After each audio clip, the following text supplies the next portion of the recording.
बाटी एक साथ कैसा लागत बाकी कमेंट में बताओ जरा। और ये गाना का भाव बड़ा सुंदर बाटे। गाना सब के बीच में आपको कैसा लागत है कमेंट में जरूर बताएं। वीडियो को शेयर कर जैसे रहोगे। सोने की थाली बजे बनावा सोने की थाली बजे बना परोसा।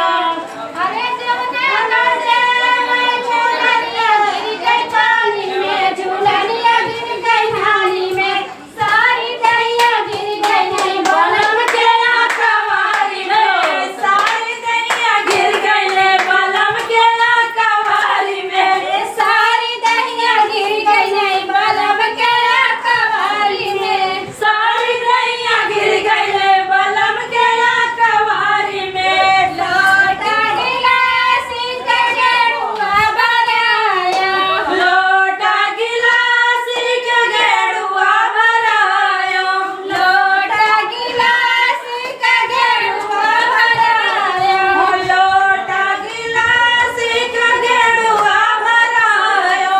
गेरुआ न घाटे झूलनिया गिर गई नाली में, झूलनिया गिर गई नाली में, सारी दैया गिर गई ले बलम के कवारी में, सारी दैया गिर गई ले बलम के कवारी में, सारी दैया गिर गई नी बलम के कवारी में, सारी दैया गिर गई ले बलम के कवारी में। लावना इलायची कबीरा जराया, लावना इलायची कबीरा जराया, लावना इलायची कबीरा जराया, लावना इलायची कबीरा जराया।